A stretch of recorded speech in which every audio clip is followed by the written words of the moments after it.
My name is Laura. I'm 35 years old. This was my second marriage. With my first husband, Jason, we lived together for 2 years and parted by mutual agreement, realizing we weren't right for each other.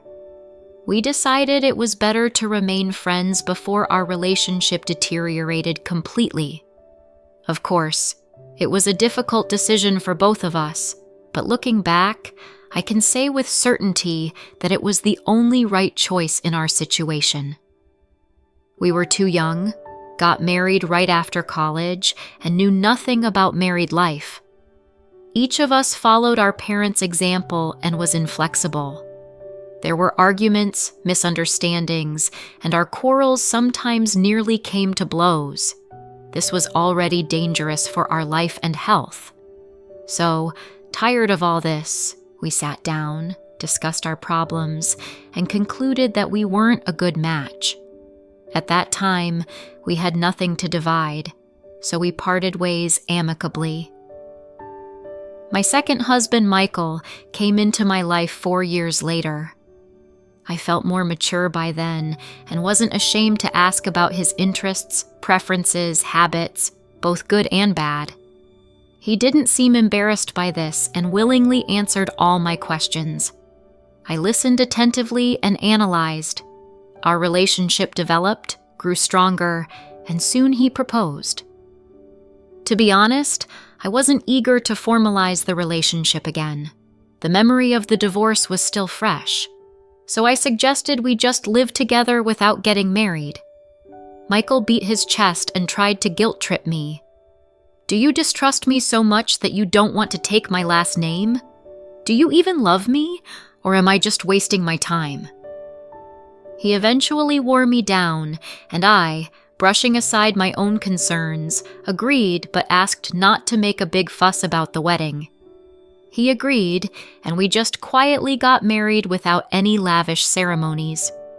By that time, I already had my own place, a 1-bedroom apartment near downtown Chicago.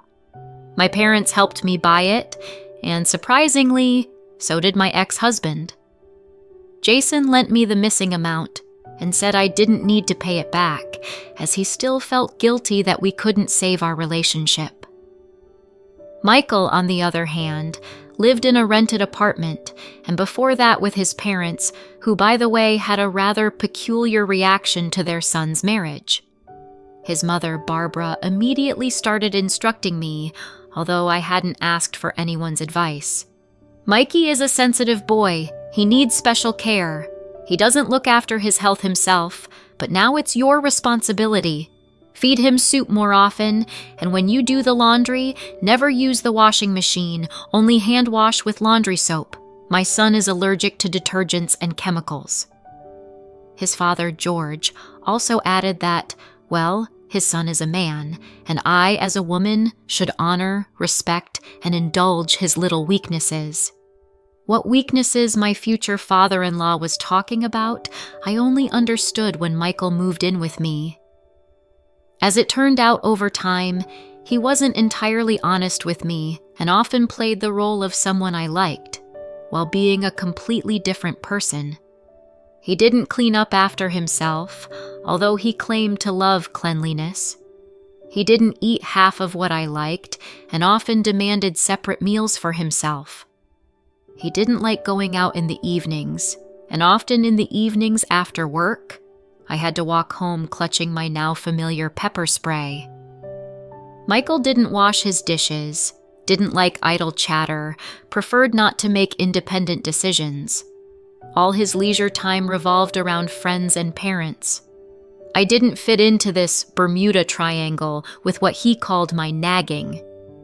For a year, I held on and tried to gently change my husband's habits, but I failed. Michael flatly refused to comply with my requests. Whatever I asked him, he always refused, finding plenty of excuses and arguments in his favor. "Michael, wash the dishes. I don't have time." "Laura, did you forget I'm allergic to chemicals? Besides, I'm watching a football game on TV today. It's a very important match." "Michael, will you meet me today? I forgot my umbrella at home and it's pouring outside. Laura, you're such a scatterbrain. Why should I get wet because of your forgetfulness? Do you want us both to get sick? Michael, we need to help my parents. My dad's back is hurting. He can't do it himself. Well, let them hire someone. What's the problem? And no, I won't allocate money for this. Your parents work and aren't poor. However, Michael regularly gave a considerable part of his salary to his own parents, and he didn't even consult me about it. I dared to mention that I was unhappy about pulling most of the household weight at my own expense, and within a couple of hours, I got a reproachful call from my mother-in-law. You're unconscionable, greedy, and cruel. That's how I learned that my husband was also a tattletale. Everything that happened in our home was immediately reported to his mother in an unfavorable light by her precious son. And honestly, sometimes I felt like he was even telling her about our intimate life. Gradually, my patience was wearing thin. I already regretted giving in and agreeing to this marriage. My complaints became louder. I no longer veiled my reproaches and grievances, but spoke directly about what displeased me. Strangely, over time, I began to compare my ex-husband and the current one, and this comparison was not in Michael's favor. He rather showed me that in my first marriage, things weren't so bad compared to what was happening now. Once I even called my ex and asked for advice.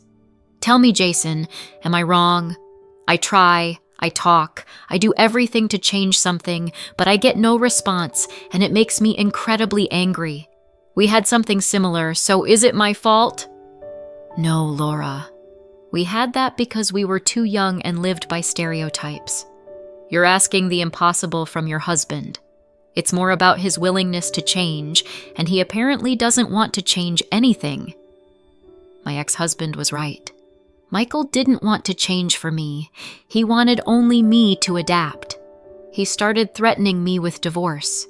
He thought that blackmail would work on me, but he didn't know that such manipulations don't affect me. And in light of recent events, I even happily accepted such news. Okay, let's get divorced.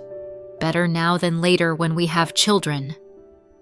You should have seen his eyes when he realized I wasn't joking. But that wasn't all. I decided to finish him off and remind him that he owed me money. Yes, once, foolishly, I lent him a rather large sum for his parents, and while we lived together, I didn't ask for it back. Michael started saying something about love and mutual support, but I pulled out the receipts I had kept to keep track of expenses. There were only my receipts. He didn't spend a penny on us. Jason gave me a disapproving look, and I read condemnation in it. Yes, I wasn't such a pushover before.